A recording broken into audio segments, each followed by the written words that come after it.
이번에 저희 이야기는 숫자에서 시작합니다. 숫자. 파이브. 파이브 하면 누가 떠오릅니까? 잭슨 파이브. 잭슨 파이브, 틴틴 파이브. 틴틴 파이브. 알았다.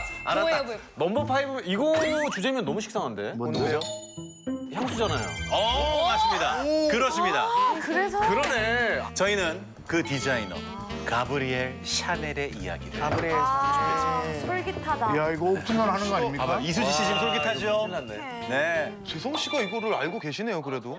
GD를 쫓다 보면 만나게 되는 브랜드예요. GD보다는 그냥 G를 쫓으시지 않았나요? 아, GD를 쫓다. G를 따라, G의 D를. 내 발로 쫓았어요. 글쥐의 D를 이렇게. 제리. GD. 재성 씨, 저 시작해도 될까요? 아니요. 안고 시작하세요. 근데 이건 건방진 소리 하지 마요. 알겠습니다.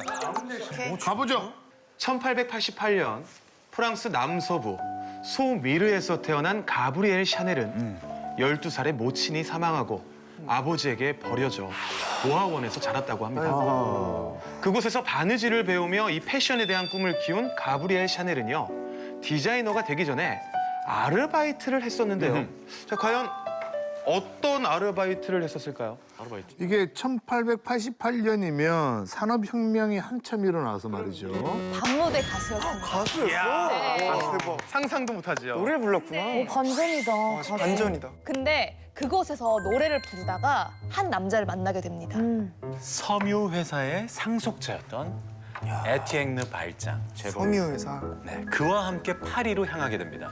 그리고 모자 가게를 개업해서 자신이 디자인한 모자를 파는데요. 이게 대박이 납니다. 기존 모자와 어떤 차이점이 있었을까요? 사진으로 만나보시죠. 저게 모자입니다. 네. 몹시 화려하네요. GD 느낌 나죠?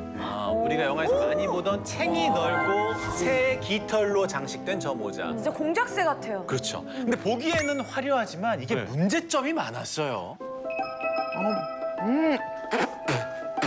아우, 이게 털이 껴.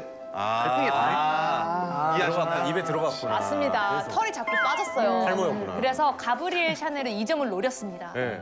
가볍고 실용성 있는 모자를 만든 거예요. 페도라 아닙니까? 털을 다 뺐네요. 그렇죠. 아, 모털 모자. 근데 이 모자뿐만 아니라 또 대박 난 게 있거든요. 뭐예요?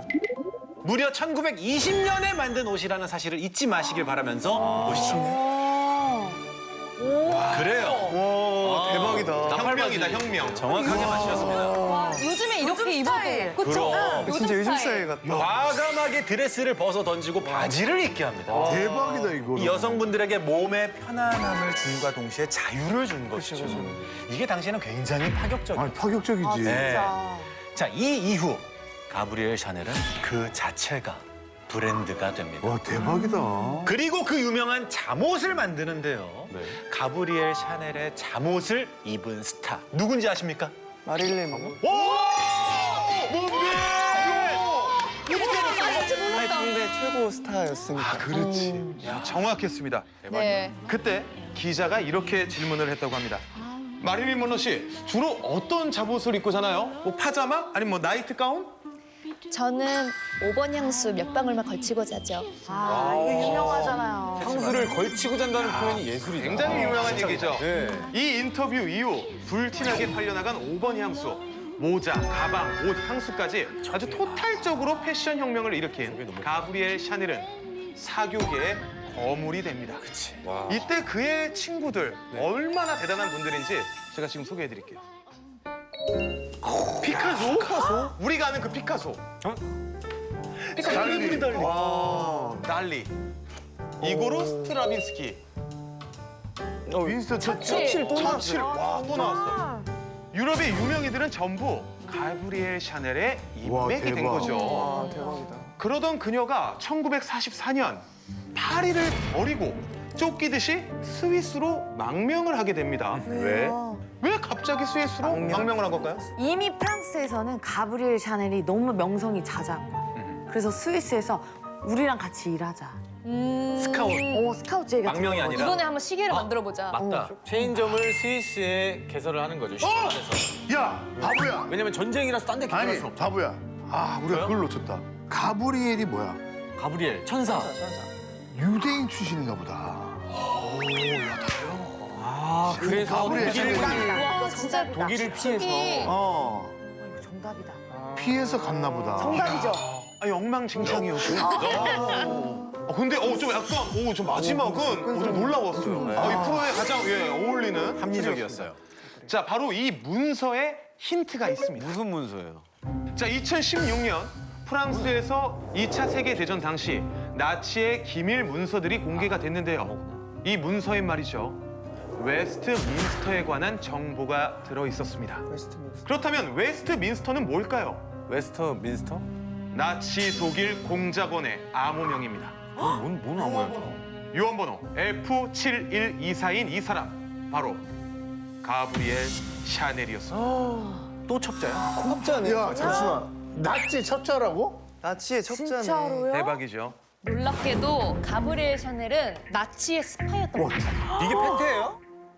진짜요? 아니, 아니, 진짜야? 아니 근데 보면은 네. 웨스트라 했는데 네. 저 T가 빠져 있는 거 같아요. 그러니까요. 웨스트. 날카롭다, 와. 그래, 웨스트민스터다. 그래서 실제로 제작진이 찾아봤는데 네. 실제로 웨스트민스터가 맞다고 합니다. 네, 비밀 문서에만 T가 빠져 있다고 해요. 그렇습니다. 자, 1939년 대박, 나치야. 승승장구하던 가브리엘 샤넬은 큰 위기를 맞게 됩니다. 어떻게 그럴 수가 있지? 그녀의 패션 제품을 생산하던 4천 명의 노동자들이 노동 인권을 요구하며 파업을 벌인 건데요. 이 악덕 고용주로 낙인 찍힌 가브리엘 샤넬은 패션계 은퇴를 선언하고 회사를 떠나 파리의 한 호텔 스위트룸에 머물게 됩니다. 그리고 이듬해 그 호텔에서 한 남자를 사귀게 됩니다. 바로 나치 독일군 장교 한스 귀엔터 폰 딩클라게였습니다. 이분의 본업은 변호사인데 히틀러의 오른팔 괴벨스 아시죠? 네, 알죠. 네. 괴벨스의 최측근으로 독일 선전부, 그러니까 미디어를 통제하는 부서에서 비밀 요원으로 일했다고 합니다. 그러던 1940년 독일군이 파리를 함락하면서 독일 수뇌부가 이 샤넬이 머물렀던 호텔에 자주 드나들었는데 이때 딩클라게는 가브리엘 샤넬을 만났고 둘은 가까워지게 됩니다. 전쟁 속에 사랑이 우와. 꽃피워진 되게 거죠. 젊어 나이를 보이시는데? 넘나드는. 젊어 보이시죠? 네. 하지만 당시 샤넬의 나이는 57. 진짜 신이네. 딩클라게는 44이었습니다. 어머나, 나이 어머나, 차이가 좀 어머나, 있네요. 연상연하네. 아니 근데도 이해가 안 가는 거는 어떻게 조국을 침략한 이 독일군과 사귈 수가 있는지 그러니까, 그리고 어떻게 또 나치 스파이를 하는지. 맞아. 이게 좀 보통 상식적으로 이해가 안 되는 그러니까. 거예요. 이유가 있습니다. 이게 사랑의 힘인가 뭐예요? 이유가 있어요. 그 후에 샤넬은 이렇게 얘기합니다. 독일군인 걸 모르고 만났다. 에이. 바로 그 반문에 네. 샤넬은 이렇게 대답하죠. 13살이나 어린 남자가 사귀자고 유혹하는데 먼저 여권을 보여달라고 할 여자는 없지 않겠어요? 그러면은 처음에는 이제 나치인 거 몰랐는데 딩클라게 사귀고 나서 사랑 때문에 스파이가 된 거예요? 어허, 여기 또 다른 주장이 있습니다. 사업 문제. 아, 돈이야, 결국. 사업이 무슨 상관이 있어요?